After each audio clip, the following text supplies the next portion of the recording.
जय हिंद।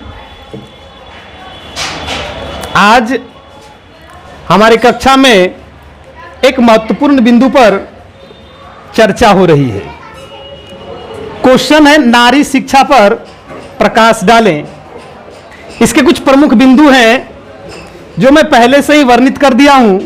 पहला प्रस्तावना, अर्थ, महत्व, उद्देश्य, लाभ, नारी शिक्षा की वर्तमान स्थिति, सरकार द्वारा उठाया गया कदम और अंत में है निष्कर्ष। इन सारे बिंदुओं को क्रमवार समझाने के लिए हमारी 10वीं कक्षा की छात्रा जो बहुत ही कर्मठ, बहुत ही मेहनती है, बहुत अच्छा प्रदर्शन रहता है उनका सदैव कक्षा में, वो इस बिंदु को आपको समझाने के लिए आ रही। उसका नाम है रितु कुमारी। आप लोग जोरदार स्वागत कीजिए उसका। आइए।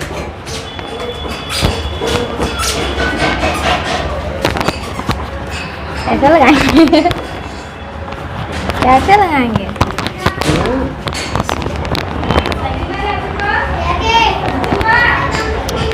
हो गया, स्टार्ट। आज मैं नारी शिक्षा पर बोलने जा रही हूँ, जिसका कुछ महत्वपूर्ण बिंदु इस प्रकार है। प्रस्तावना, अर्थ, महत्व, उद्देश्य, लाभ, नारी शिक्षा की वर्तमान स्थिति, सरकार द्वारा उठाया गया कदम और निष्कर्ष। हमारा प्रथम है प्रस्तावना। आज के युग में प्रत्येक मनुष्य के लिए शिक्षा बहुत जरूरी है, चाहे वह पुरुष हो या महिला। आज प्रत्येक व्यक्ति को शिक्षित होना अत्यंत आवश्यक है। भारत में महिलाओं की साक्षरता दर बहुत कम है। इस कारण से नारी शिक्षा को काफ़ी क्षति हुई है। उन्हें अध्ययन के लिए बाहर जाने की अनुमति नहीं थी। नारी की शिक्षा को अनुपयोगी समझा जाता था। हमारा अगला बिंदु है अर्थ। नारी शब्द का अर्थ है गुण प्रधान स्त्री व महिला।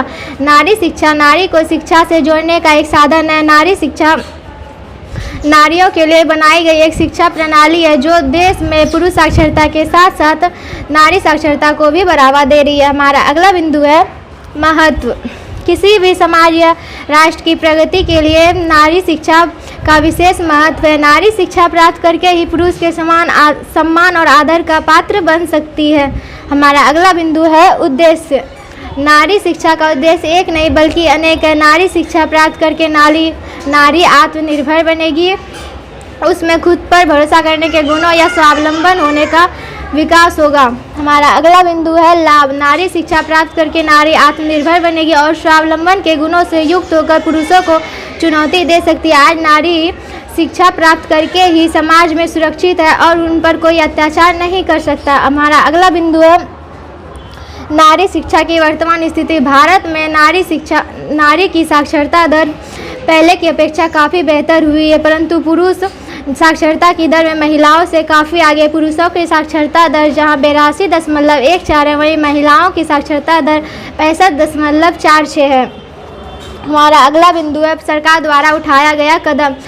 भारत में स्त्रियों की स्थिति में सुधार लाने के लिए नारी शिक्षा के प्रति लोगों को जागरूक करना होगा। इसके अलावा सरकार नारी की स्थिति में सुधार लाने के लिए अनेक कदम उठाए हैं। पहला बिंदु है बेटी बचाओ बेटी पढ़ाओ कार्यक्रम। दूसरा किशोरियों के सशक्तिकरण के लिए राजीव गांधी योजना। तीसरा है इंदिरा गांधी मातृत्व सहयोग योजना। चौथा है कस्तूरबा गांधी बालिका विद्यालय योजना।